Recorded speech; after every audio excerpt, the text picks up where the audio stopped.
Steve and Jill here. Hi. Welcome to the Land Academy Show, entertaining land investment talk. I'm Stephen Jack Butala. And I'm Jill DeWitt, broadcasting from sunny Southern California. Today, Jill and I talk about managing your business on vacation. We just did that. And we just did, and we just sort of failed at it. Well, we learned. That's why we're here to talk about it. There's some things that we did okay, like taking a good break, that we did that well. Not checking in, did that well. Hiding from staff, did that well. Ignoring emails, did that very well. And then now we have a lot to talk about. You know, now that you're saying it like this, maybe we didn't fail. See? Here's what we didn't. See? Where we didn't fail Right. is we made just as much money. That's true. So did we fail or not? I don't think we did. All right. But I have some tips. I'm sure you do as well. Did you take notes for this? I always do. Oh, that's great. You save me on these fluffy little topics. You always Yes, save I me. do. I save you a lot. Before we get into it, let's take a question posted by one of our members on the landinvestors.com online community. It's free. Blake J asks, howdy. I usually trade in deals large enough to go through title. But my recent seller added on a cheap property, maybe worth $2,000 to the deal. I need to sell this, but it's not enough to go through title. I'm thinking of selling it on eBay. I've done some of these smaller deals, and it's always a pain trying to convince someone to send me a check. And then I send them a deed, and I'm not set up for credit cards or anything like that. Is eBay a good option? And if so, how do you do it? Thanks. Jill and I have generated, I feel very qualified to answer this question. Mm-hmm. Jill and I together have generated, since the late 90s, almost $18 million on eBay selling stuff. So is it viable? Absolutely. And it's a great way to sell a low-end property. Mm-hmm. We do it like this: $1 no reserve, 30-day auction. So it takes a set of cojones, if you will, mm-hmm. to $1 no reserve property just to see what the final bid is. Right. If you look at all of our sales from 1999 to now, we've doubled our money. It's like 51% over cost. We've made a 50% margin. So if you buy it for $2,000, you sell it for $4,000. Right. In that format, it's never buy it now. It's never, it's very, very, very viable, and it's great for cash flow. If I had to go do it all over again, I would have used eBay in conjunction with other stuff. Exactly. Which is what we do now. Right. So what's your advice? I would you're say in the front lines there. Well, okay, so was it a buy for $2,000 or sell for $2,000? Sell. Maybe it's worth $2,000. Okay, sorry. Okay, sell for $2,000. That's an easy one that everybody can do. I would have that on social media, and all the right groups and things like that. And then as far as payment options, you can have them old-fashioned, mail you a check or get you a cashier's check or a money order. We've actually, done that in some situations because some of these guys like this price point. Maybe the people, aren't that tech savvy. They're happy to find something for a couple $1,000s, and they just want to go down and get your cashier's check People and then like to overnight bid. it, and that's okay. PayPal will not accept payment for land. Right. So you have to do some other thing like check, or you could even, I want to let everybody know it's not a big deal. Letting someone wire you money, that's my first choice. Giving the wiring thing and your account number, a lot of people think that's a big deal and make it super secret. It's not. So they can't take money out if they have your account number. Don't worry about it. You can accept credit card payment for land. Jill and I made arrangements with Heartland payment systems for you to go on there as a member and mention our name. Exactly. Well, he was saying he doesn't have that set up yet, so I'm not sure if he's even going to go that path, but that would be the best. For one property. There's some people that make this their whole business, like we did for years, for a decade. Yeah. We still do get every now and then. I got one the other day from a property that we sold. I don't remember if it might have been an eBay one, and they actually overnighted a cashier's check. Yeah. I'm like, that's fine. I agree with you, man. Mm-hmm. It's a kind of a pain. You got to explain the trust element and all that. It's tough. It's okay. You have to have, on eBay specifically, we have fantastic ratings, like 10,000 feedback or something. So that really helps. That does make a difference, building that up. So in the meantime, as long as your website is really good and built up, that solves it all. Yep. So cool. Or you could give it away. We've done that too. That's true. Today's topic, managing your business on vacation. This is the meat of the show. Go ahead, note taker. Well, here's one of the things that we've learned. unless you, well, let me start with this. We learned that if we just go status quo and say, okay, we're on vacation, see y'all when we get back, they tend to take a vacation as well. We're going to be real honest here, I guess. Yes, we are going to be honest. And so, yeah, we found there's some things that just kind of fell through the cracks because I guess we were all on vacation.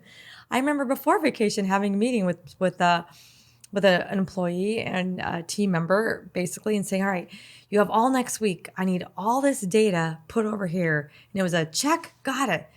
I came in on Monday. Nope, didn't happen. I'm like, what's going on? Yeah. You know, they had all week to do this over. Plenty of time. Would it have really mattered if we were here? Yeah, because I wouldn't have given them a week. I would have given them a day, and it would have been done. So I see. That's the point. So they I don't know if they forgot, they spaced, thought I didn't really mean it. Do you know? I don't know. I don't know. Did you get to the bottom of that? I don't know. I just kind of actually we changed. It's 2 deals. It doesn't matter. I saw that in there too. I mean, are they closed now? No, that's not what it is. It was something totally different. Okay. No. But anyway, that was another thing that happened though too. That didn't, again, if you think it's status quo and you tell your team, hey, if you need me, reach me. I'm available for this, this, and this. They're not going to do it. They know you're away.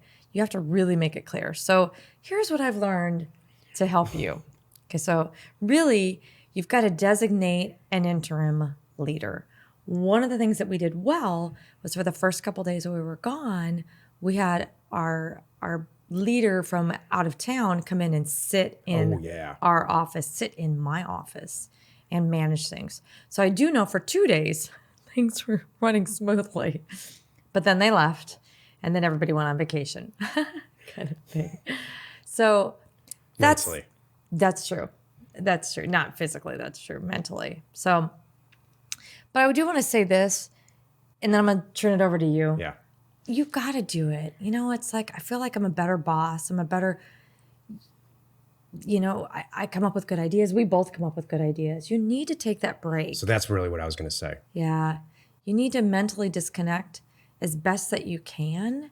Have someone there to fill in for you for the important stuff. And like I said, have an interim leader. I wish we would have made it really more clear and really shared with them what we expected when we were gone. We did not clearly hit it home, which we will do differently next time.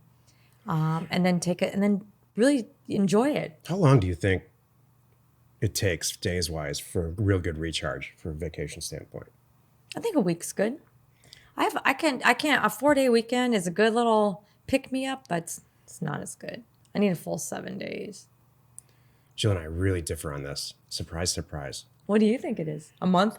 There's been times where Jill and I have gone on vacation during the kind of the building years or the rebuilding years, let's call them, where we would come to like a vacation spot and she would go to the beach and I would go to the library. Yeah. I don't vacation well. I know. You know, and if you have a type A personality, all kidding aside here, and you're listening to this or watching this, you know what I mean. Yeah. So you have to ask yourself this, is it worth it? Is it worth 7 days? Do you need 7 days to recharge? I do much better like just on a regular weekend. I do great. You did well on this trip though, I gotta say. There were a couple days that you did not get your computer out. I know. That was good. Yeah. I'm proud of you. Yep. Maybe you're not feeling really well that you could focus on your computer. I don't know if that had anything to do with it. We were with another family and that really helps. Yeah, and we had a lot of going on. A lot of kids that are, late teenager kids who could fend for themselves and there was really didn't want activities. any part of what we were doing, which that really helps too. There were activities too. Yeah. Like we were expected to be somewhere at, 11 a.m. Yeah. So we're like, okay, let's get up, get going. Let's get out there. Let's do it. I don't do like the big picture progress. Like in my role in all these companies that we own is to stay a couple months ahead of everyone with new products and new marketing ideas and all of that. And I have to tell you, on vacation, I don't come up with any of that. On any given Tuesday or a Thursday, by the time I get to the shower, I have all the new ideas that I need. So vacationing for me, honestly, this is the truth. I do it for you. I thought, okay, I'm learning some about you. I thought you would be even more so taking a step back, looking at the big picture, planning our goals for the rest of the year. I thought that's what you'd be really doing. No, I do that on a Saturday, watch a movie with a computer in front of me. Okay. While you're shopping or whatever. I'm sorry I drugged you there. All right, all right. So, what did you get out of our trip? You know, we met some people. We were in Santa Barbara. We met some people, some friends of a family that we know. She's a DJ. And so I got a lot out of talking to her. She's been a lifelong, she has a rock and roll DJ. And she did it in Santa Barbara for decades. And now she's in Las Vegas. And I got a real kick out of talking to her about her career and what she likes and doesn't like. And you know, I didn't realize it, but she was real interested in our show and talking about the numbers and how we started and all that, because she's a little bit older than us and very radio oriented. And we're obviously podcast video oriented. So I got a lot. That was actually worth it to Good. talk to her. I'm glad. That's really good. So again, I kind of worked. Yeah. I didn't. I guess I did a little bit. I did. And then I forget. I'm like, oh, I need to do X. And then I didn't. I'm actually shocked and amazed at how little you bought on that vacation. You mean, Art and clothes and just stuff. okay, where'd that come from? I don't know. I don't know. Well, I'm making up for it. You like my new earrings? It's scary when we actually drove. So usually we fly, and when we drive, it's like you don't have to worry about putting the stuff in a It's suitcase. true. So you can bring all your computers and all your equipment and everything you You could can buy possibly. stuff. That's my point. Yeah, that's How true. many times have we bought a suitcase when we're somewhere so we could take True. stuff back? Yeah. Anyway, Yes. you're going to handle your vacation how you're going to handle it. But my advice to you is do whatever the hell your spouse wants, because that's what matters. Cheers. Hey, we know your time's valuable. Thanks for spending some of it with us today. Join us next time for the episode called Real Estate Product Type and Financial Goal Setting. What the hell does that mean? Who Right. wrote that title? And we answer your questions posted on our online community found at landinvestors.com. It is free. You are not alone in your real estate ambition. Here's what it means. Ready? Real estate product type. So you have choices about what to buy and what to sell. Rural vacant land, infill lots, houses, commercial real estate, industrial land, all kinds of stuff. I tend to budget and then try to hit budget to actual by product type.